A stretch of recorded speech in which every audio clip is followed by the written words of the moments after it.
Hello दोस्तों, स्वागत है आप सभी को राजा स्टडी में। आज हम लोग इंग्लिश का सेकेंड लेक्चर लेके आए हैं। इससे पहले हम लोगों ने फर्स्ट में वर्ब के बारे में जाने थे। आज हम लोग टेंस देखने वाले हैं, इंग्लिश ग्रामर का एक अहम पार्ट। जो टेंस के बिना हम इंग्लिश का हिंदी अनुवाद करना या इंग्लिश बोलना, स्पीकिंग करना, किसी के साथ इंग्लिश में टॉक करना पॉसिबल नहीं है, क्योंकि टेंस हमें इंग्लिश का बहुत सारी चीज़ सिखाता है। टेंस के बिना इंग्लिश की मतलब अनुवाद करना कल्पना भी नहीं कर सकते हैं। और आपको टेंस अच्छा से आना चाहिए। और हम आपको टेंस ऐसे पढ़ाने जा रहे हैं कि आप लाइफ में कभी भी दोबारा टेंस पढ़ने की आपको ज़रूरत नहीं होगा। आप हमसे एक बार पढ़ लीजिए, आपको दोबारा कभी भी लाइफ में टेंस पढ़ने की ज़रूरत नहीं होगा। और आप अच्छे से इंग्लिश बोल भी लीजिएगा और लिखा हुआ इंग्लिश का अनुवाद हिंदी में भी कर लीजिएगा। और हम बहुत ही आसानी तरीके से बताने वाले हैं, जो आपको हम जीरो लेवल से बताएंगे, ताकि आपको समझने में कोई भी प्रॉब्लम ना हो और आसानी से आप समझ सके चीज़ों को, और आसानी से आप उसको मतलब माइंड में भी रख सके, कभी और कोई भी कन्फ्यूजन नहीं होने वाला। इससे पहले हम लोगों ने वर्ब देखे थे, अगर जो नहीं देखा हो वर्ब देख लीजिएगा, क्योंकि प्लेलिस्ट में अवेलेबल है। क्योंकि इसमें हमें बहुत ही ज़रूरत पड़ता है वर्ब का, और कि टेंस बनाने में, वाक बनाने में, मतलब हमको टेंस का एक फॉर्म बनाने में क्या होता है, इसका प्रिंसिपल वर्ब या एक्जुलरी वर्ब का ज़रूरत पड़ता है। तो चलिए हम लोग बिना देरी किए स्टार्ट करते हैं। इससे पहले यदि आप चैनल पे नए हो तो सब्सक्राइब जरूर करिएगा और दोस्तों में शेयर भी कर दीजिए, ताकि हम आपको बोर्ड का प्रिपरेशन अच्छा से करवाते रहें। तो टेंस का हिंदी में हम लोग क्या कहते हैं, काल। इसका अर्थ क्या होता है, समय होता है। काल का मतलब क्या होता है कि समय से इसका संबंध है। मतलब इसका अर्थ यदि मेनली रफली समझा जाए तो क्या होता है, समय होता है। जैसे क्या कहते हैं, अभी का समय चल रहा है, जिसे हम अभी जो चलते रहा तो उसे वर्तमान बोलते हैं। आगे आने वाले को हम क्या बोलते हैं, भविष्य बोलते हैं। और जो पीछे बीत गया रहा तो उसे हम पास्ट यानी कि भूत बोलते हैं। चलिए हम लोग पहले टेंस का देखते हैं कितने टाइप्स में बांटा गया है। तो टेंस को हम मेनली कितने पार्ट में बांटा गया है, 3 पार्ट में। एक प्रेजेंट, दूसरा क्या है पास्ट, तीसरा फ्यूचर। प्रेजेंट का मतलब क्या होता है, वर्तमान काल। यहाँ पे लिखने में मिस्टेक हो गया, आप लोग लिख लीजिए। इसका हिंदी क्या होता है, वर्तमान काल। और पास्ट का क्या होता है, भूतकाल होता है। तो और पास्ट का होता है भूतकाल, और फ्यूचर का भविष्यकाल। इसका हिंदी अर्थ होता है। चलिए समझते हैं प्रेजेंट होता क्या है, किसे कहते हैं। प्रेजेंट जो वर्तमान समय में जो चलते रहता है, उसका जो इंडिकेट करता है, उसके बारे में जो बताता है, उसको हम क्या बोलते हैं, यानी कि प्रेजेंट टेंस बोलते हैं। जैसे क्या कहेंगे कि हम अभी खा रहे हैं या कुछ कर रहे हैं, मतलब आज ही के डेट में कुछ कर रहे हैं, तो क्या बोलेंगे कि हम वहाँ जा रहे हैं, तो वो क्या हो गया, प्रेजेंट हो गया। वही हम बोलेंगे कि कल वहाँ गए थे, तो मतलब एक दिन पहले या पीछा बीता हुआ हो गया, तो उसी को हम क्या बोलते हैं, पास्ट बोलते हैं। या फ्यूचर हम किसे बोलते हैं, हम जैसे हम बोलेंगे कल हम पटना जाएंगे, या नेक्स्ट तारीख का नाम बोलेंगे, इतना तारीख को हम पटना जाएंगे, तो वो क्या हो गया, फ्यूचर हो गया। मतलब आने वाला समय, वो निश्चित नहीं है कि आएगा तब मतलब समझा जाएगा, तो उसके बाद जो आ जाएगा तब क्या हो जाएगा, प्रेजेंट हो जाएगा। लेकिन जब तक आया नहीं रहता तब तक हम उसके क्या बोलते हैं, फ्यूचर बोलते हैं। तो one by one step by समझते हैं। पहले हम लोग प्रेजेंट के बारे में डिस्कस कर लेते हैं। प्रेजेंट टेंस क्या होता है और कैसे पहचानेंगे। यदि हिंदी वाक्य में लिखा हुआ है तब हम कैसे पहचान पाएंगे कि यह वाक्य प्रेजेंट टेंस का है। और टेबल में भी आपको अच्छे से लिख दिए, ताकि टेबल में रहता है तो आप माइंड सेट, मतलब माइंड में अच्छा से फिगर जैसे उतर जाता है, इसलिए हम टेबल से ही आपको लिखे हैं। तो प्रेजेंट टेंस और डिफिनीशन का ये समझने का तरीका बोलिए, बहुत ही शॉर्ट में लिखें, ताकि आपको कोई भी दिक्कत ना हो, ना याद करने की ज़रूरत हो, सिर्फ आप समझें। जिससे वर्तमान समय का बोध हो, मतलब अभी के समय का जो जो चलते रहता है उस समय का बोध होता है, उसी को हम क्या बोलते हैं, प्रेजेंट टेंस कहते हैं। जैसे उसको हम पहचानेंगे कैसे, किसी हिंदी वाक्य के अंत में क्या लिखा हो, यानी कि अंत में क्या हो, है, हो, हूँ हो, तो वही क्या होगा, प्रेजेंट टेंस कहलाएगा। यानी कि जिस वर्तमान समय का बोध, जिससे वर्तमान समय का बोध हो, जैसे है, हो, हूँ, ये सब क्या है, प्रेजेंट टेंस है। अब प्रेजेंट टेंस को अभी कितने भागों में बांटा गया है। प्रेजेंट टेंस को मेनली बुक में चार पार्ट में डिवाइड किया गया है। और लेकिन हम उसमें थोड़ा क्लियरली आपको हमको कंसेप्ट सिखाना है, इसलिए हमने इसको कितने भागों में, 5 टाइप्स हैं। और इससे आपको कोई भी कंफ्यूजन नहीं रहेगा, आप आसानी से कोई भी ट्रांसलेशन को मतलब बना सकते हैं, कोई भी दिक्कत होने वाला नहीं है। और किसी भी मतलब इंग्लिश में लिखा हुआ सेंटेंस को आप आसानी से उसे डील कर सकते हैं, आसानी से उसे समझ सकते हैं। तो चलिए होता क्या है, तो एक एक टेबल में एक फ्रेम में लिखे हैं, टाइप्स ऑफ प्रेजेंट टेंस, दूसरा में क्या है उसके पहचानने का तरीका, कैसे पहचानेंगे ये प्रेजेंट टेंस के किस फॉर्म में है। ये तो हम समझ गए कि प्रेजेंट टेंस में है हो हूँ रहता है तो प्रेजेंट टेंस होता है, लेकिन प्रेजेंट टेंस में भी प्रकार होता है तो उसको हम कैसे समझेंगे, उसके बाद उसमें कौन सा वर्ब लगने वाला है, ये सारे चीज़ हम इसमें देखने वाले थे। चलिए देखते हैं। तो इसको हम दिखाई दिए आपको कि कितने भाग में बांटे हैं। प्रेजेंट टेंस को हम 5 भाग में बांटे हैं। पहला क्या है मेरा सिंपल प्रेजेंट टेंस, दूसरा क्या है प्रेजेंट इंडेफिनिट, तीसरा प्रेजेंट इम्परफेक्ट, चौथा क्या है प्रेजेंट परफेक्ट और पांचवा क्या है प्रेजेंट परफेक्ट कंटिन्यूअस। तो बुक में कहीं कहीं सिंपल प्रेजेंट नहीं लिखा रहता है, या सिंपल रखता है तो इंडेफिनिट नहीं दिया रहता है, कोई एक ही दिया रहता है। हम यहाँ पे दोनों को अलग अलग करके लिखे हैं। और इम्परफेक्ट को कभी कभी कंटिन्यूअस भी किसी किसी बुक में प्रीफर करता है, लिखता है प्रेजेंट कंटिन्यूअस टेंस, लेकिन हम नहीं लिखेंगे क्योंकि यहाँ भी कंटिन्यूअस आ जाएगा, यहाँ भी कंटिन्यूअस आ जाएगा, तो आपको समझने में दिक्कत होगा। इसलिए हम एक ही बार लिखेंगे प्रेजेंट परफेक्ट कंटिन्यूअस। इसको हम क्या बोल देंगे प्रेजेंट इम्परफेक्ट टेंस। चलिए 1 बाय 1 समझते हैं पहले। तो पांचों अपने आप मतलब समझ में आ जाएगा, याद करने की कोई ज़रूरत नहीं है, 1 बाय 1 समझेंगे सब हमको अपने आप आ जाएगा। सिंपल प्रेजेंट टेंस क्या है, उसको पहचानने का तरीका क्या लगा हो, ता हो, ते हो, ती हो, ये सब क्या कहलाएगा मतलब सिंपल प्रेजेंट टेंस कहलाएगा। आप इसे पॉज करके मतलब लिख भी सकते हैं या टेबल बाद में भी उतार सकते हैं। हम पहले इसको सिंपल प्रेजेंट टेंस को देख लेते हैं, उसके बाद सबको बारीकी से देखते रहेंगे।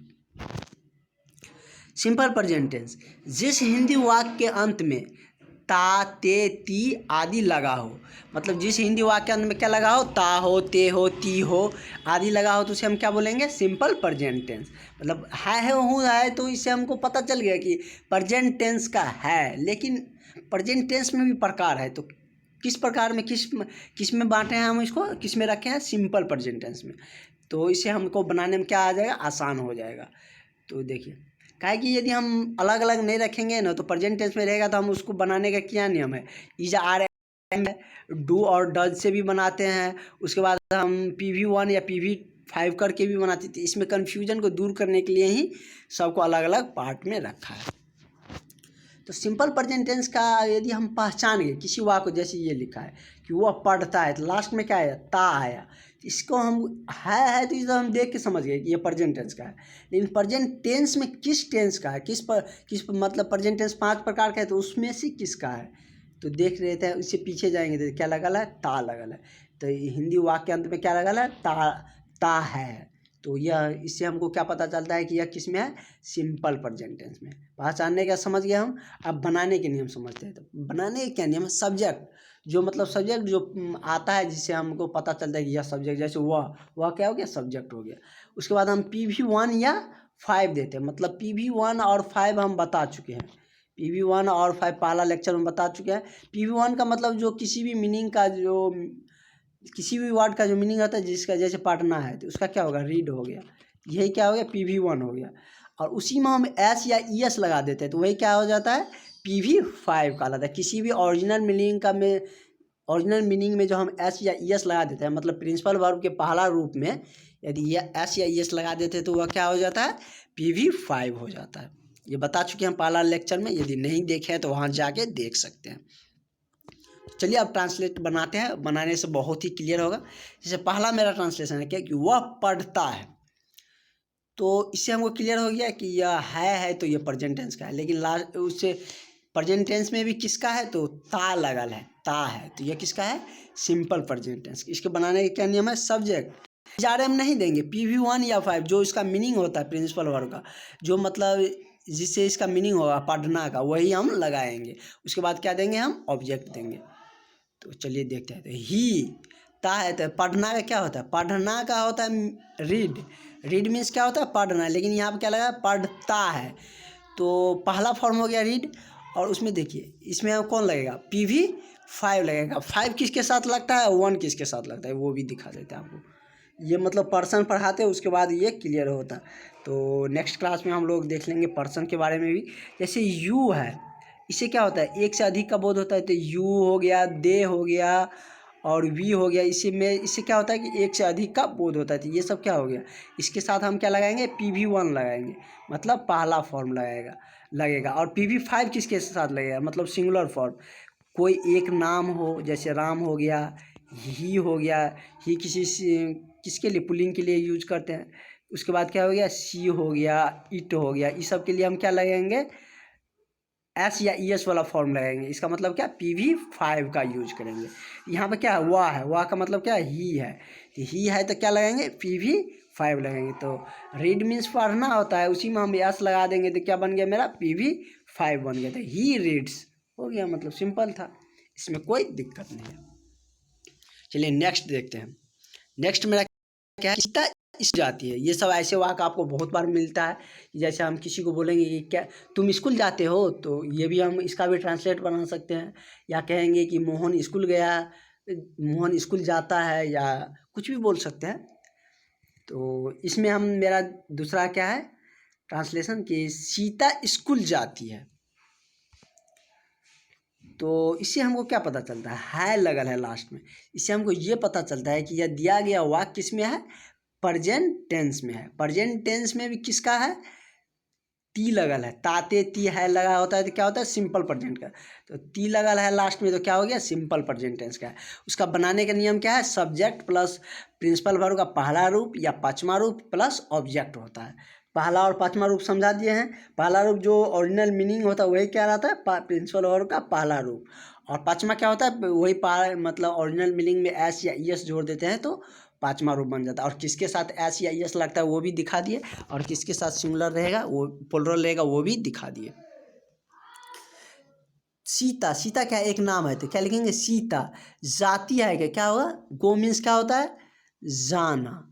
और इसका पांचवा फॉर्म क्या हो जाएगा, गोज हो जाएगा, ई और एस क्या हो जाएगा, गो एस या ई एस लगा के हम क्या बनाते हैं, पांचवा फॉर्म बनाते हैं। तो गो के साथ क्या होता है, ई एस लगता है, तो क्या हो जाएगा, सीता गोज और स्कूल जाती है। तो इसको मतलब अब ये क्या हो गया, ऑब्जेक्ट हो गया। इसको जोड़ने के लिए हम टू का प्रयोग करते हैं और कुछ नहीं है। तो सीता गोज टू स्कूल, बस सिंपल था, कोई दिक्कत नहीं है। उसके बाद हम नेक्स्ट क्वेश्चन देखते हैं। नेक्स्ट ट्रांसलेशन देखते हैं क्या है मेरा, तुम क्रिकेट खेलते हो, मतलब तुम से क्या, ये क्या हो गया, सिंगुलर प्लुरल हो गया। और इससे हमको क्या वाक्य किस में पता चल रहा है, हो लगल है, तो इससे प्रेजेंट टेंस का पता चल रहा है। लेकिन प्रेजेंट टेंस में किसका है, सिंपल प्रेजेंट का, ते लगल है। तो ये क्या हो गया, सबको एक एक करके देखेंगे, उसके बाद कंबाइन करेंगे सबको, तो वो और भी बहुत ज़्यादा क्लियर, कोई कन्फ्यूजन ही नहीं रहेगा। आप सिर्फ मेरे साथ जुड़े रहिए, चैनल के साथ जुड़े रहिए, आपको कोई बिना कन्फ्यूजन का पूरा टेंस और पूरा इंग्लिश ग्रामर और इंग्लिश भी खत्म होने वाला है। आप चाहे जिस क्लास में हो, आपको अच्छे से मतलब क्लियर होने वाला है। सिर्फ आप कंसिस्टेंसी के साथ बने रहिए। और यदि आपको मतलब क्राउड से बाहर जाना है तो मतलब आपको कंसिस्टेंसी तो दिखाना ही पड़ेगा। चलिए देखते हैं, हम बनाने का ट्राई करते हैं। ये तो हमको पता चल गया कि प्रेजेंट टेंस में है, प्रेजेंट टेंस में भी सिंपल प्रेजेंट का है। तो बनाने के नियम क्या हो गया कि सब्जेक्ट प्लस PV1 या 5 प्लस ऑब्जेक्ट। तो यहाँ पे सब्जेक्ट क्या है, तुम, किसका बात कर रहे हैं, तुम। तो तुम का मीनिंग क्या होता है, यू। यू क्या है, क्या बोले कि यू दे वी, ये सब के साथ क्या लगता है, PV1 लगता है। मतलब जो पहला मीनिंग होता है, मतलब ओरिजिनल मीनिंग होता है वही लगता है। खेलता है, खेलना का मतलब क्या होता है, खेल, खेलते हैं। तो खेल का मतलब, खेलना का मीनिंग क्या होता है, प्ले। प्ले मीन्स क्या होता है, खेलना। तो वही लगा देंगे क्या, यू प्ले। और क्या खेलता है, क्रिकेट। ये क्या हो गया, ऑब्जेक्ट हो गया। ये क्या, सब्जेक्ट, ये PV1 हो गया, ये क्या हो गया, ऑब्जेक्ट हो गया, कोई दिक्कत नहीं है। उसके बाद हम नेक्स्ट देखते हैं कि राम और श्याम बाजार जाते हैं। मतलब दो आदमी हो गया, तो दो आदमी हो गया तो क्या हो गया, प्लुरल हो गया। सिंगुलर के साथ एस या एस वाला PV5 लगता है, और प्लुरल के साथ क्या लगता है, PV1 लगता है। तो यहाँ पे क्या हो गया, राम एंड श्याम, दुगो नाम आ गया तो क्या हो गया, प्लुरल हो गया। क्या है कि बाजार जाते हैं, जात है, तो इससे अब तो देखने से हमको पता चल रहा है यह सिंपल प्रेजेंट टेंस का है। ते लगल है, ते है, तो ये सिंपल प्रेजेंट का है। तो हम बनाने स्टार्ट करते हैं। अब देख के ही वो आपको बता सकते हैं कि प्रेजेंट टेंस में सिंपल प्रेजेंट का है। तो राम और का मतलब क्या, एंड, राम एंड श्याम। तो दुगो हो गया, क्या हो गया, प्लुरल हो गया। प्लुरल के साथ क्या लगेगा कि मतलब PV1 लगेगा। जो उसका ओरिजिनल मीनिंग है, गो मीन्स क्या होता है, जाना। था Ram and Shyam go to, कहाँ जा रहा है, यानी कि जोड़ने के लिए टू लगाते हैं, go to market. To conjunction, मतलब कंजक्शन मीन्स जोड़ना। तो टू को हम क्या बोलते हैं, कंजक्शन बोलते हैं। ये टू टू कब लगता है, इसमें कन्फ्यूजन मत होइएगा। मतलब ये बहुत ही आसानी से आप समझ जाइएगा, मतलब कंजक्शन पढ़ाएंगे तो। और वैसे ट्रांसलेशन बनाते बनाते आपको मतलब माइंड सेट हो जाएगा कि कहाँ पे टू लगेगा कहाँ पे नहीं लगेगा। ट्रांसलेशन थोड़ा अभ्यास का भी चीज़ है, एक बार आप समझ लीजिए उसके बाद अभ्यास करते रहिए। और हम आपको ऐसे बता देंगे कि आपको बहुत ज़्यादा मतलब अभ्यास करने का भी ज़रूरत नहीं। अब सिंपल प्रेजेंट टेंस में आपको कोई दिक्कत ही नहीं होगा। मतलब जब ये देखिए ता है या ते ही है लास्ट में लगल है, तो हम बनाएंगे सब्जेक्ट देंगे PV1 मतलब प्रिंसिपल वर्ब का पहला रूप या पाँचवा रूप जो लगेगा सो देंगे प्लस ऑब्जेक्ट। पहला कब लगता है? जब प्लूरल रहता है तब पहला देते हैं, यानी कि ओरिजिनल मीनिंग देते हैं। इतना है मतलब यानी कि अपने भाषा में भी बोल देते हैं कि ओरिजिनल मीनिंग रखते हैं। उसके PV5 क्या बोलते हैं? जो उसका ओरिजिनल मीनिंग रहता है यानी कि PV1 रहता है उसी को हम एस या यस लगा के बनाते हैं। तो चलिए अब मेरा पहला ख़त्म हो गया। अब नेक्स्ट देखते हैं क्या, प्रेजेंट इंडेफिनिट। सिंपल प्रेजेंट मेरा हो गया, एक खत्म हो गया। दूसरा देखते हैं प्रेजेंट इंडेफिनिट टेंस। उसमें क्या होता है कि है हो हूँ आदि लगा रहेगा। उसे हम क्या चीज़ से बनाते हैं? इजार एम करके। है हो हूँ क्या होता है कि मतलब इसमें प्रेजेंट टेंस का पहचान ही है। और इसको हम किस में रखें? इंडेफिनिट में। उसमें बुक वगैरह में यदि 4 भाग में ही डिफाइन करते हैं ना, तो इंडेफिनिट में ही दोनों रख देते हैं। ता है, ते है, ती है या है हो हूँ, ये सब एक ही में दे देता है और उसी ढंग से बनाते रहते हैं। लेकिन उसमें थोड़ा कन्फ्यूजन हमको लगते रहता है और आपको भी कन्फ्यूजन लगेगा कि कब ता मतलब कब, यानी कि डू डज या डू डज कब लगेगा हम बताएंगे। यानी कि कब PV1 या 5 से बनाएंगे या कब इज RM से बनाएंगे। ये कर क्या है कि इसमें भी है इसमें भी है, तो इसीलिए हम इसको क्या किया, अलग ही कर दिए ताकि आपको कोई दिक्कत ना हो। इसे आपको बहुत ही आसानी से समझ में आता है। तो चलिए अब इंडेफिनिट के बारे में जानते हैं। प्रेजेंट इंडेफिनिट टेंस और सब यही 5 को सब में पास्ट में भी देखने वाले हैं, फ्यूचर में भी देखने वाले हैं। तो इसमें ये तो मतलब इतना बार आएगा कि आपको देखते देखते याद हो जाएगा। प्रेजेंट इंडेफिनिट टेंस, जिस हिंदी वाक्य के अंत में है हो हूँ आदि लगा हो उसे हम क्या प्रेजेंट इंडेफिनिट समझेंगे। मतलब प्रेजेंट टेंस का तो है ही, उसमें किसका हम प्रेजेंट इंडेफिनिट के तरीके से बनाएंगे ताकि हमको मतलब कोई दिक्कत ना हो जाए। उसको बनाने का क्या नियम है? सब्जेक्ट प्लस इजारम प्लस प्रिंसिपल वर्ब का पहला रूप। पहला रूप का मतलब क्या? ओरिजिनल मीनिंग, जो ओरिजिनल मीनिंग होता है कोई चीज़ का। उसके बाद क्या लगाएंगे? ऑब्जेक्ट लगाएंगे। जैसे क्या है कि वह एक लड़की है, तो लड़का के लिए ही का हम प्रयोग करते हैं। लड़की के लिए वह रहता है तो क्या प्रयोग करते हैं? सी का प्रयोग करते हैं, ये ध्यान रखिएगा।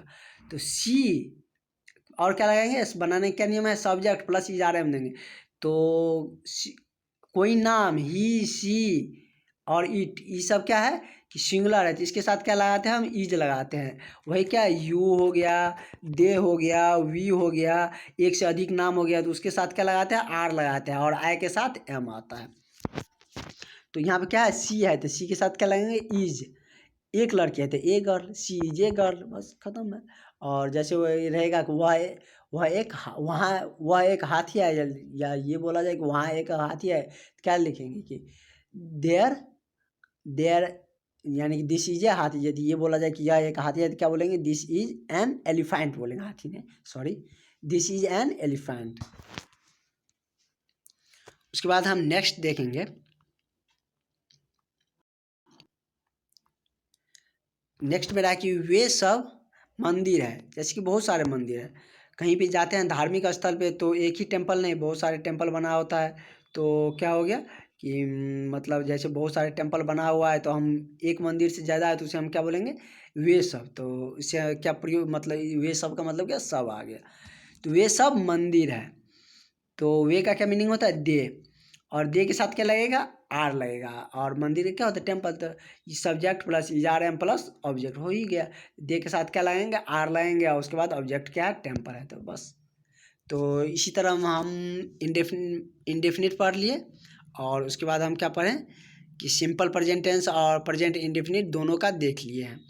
और नेक्स्ट में हम लोग ये प्रेजेंट इंड ही कर देंगे। 3 बचा हुआ, प्रेजेंट इम्परफेक्ट टेंस और प्रेजेंट परफेक्ट और प्रेजेंट परफेक्ट कंटिन्यूस, ये 3 बचा हुआ है। तीनों को हम नेक्स्ट वीडियो में देखेंगे और एक ही में करेंगे तो वीडियो थोड़ा लंबा हो जाता है, इसलिए और इसका इससे ज़्यादा पीडीएफ अभी बना भी नहीं है। नेक्स्ट क्लास में आप लोगों के लिए पीडीएफ बनेगा।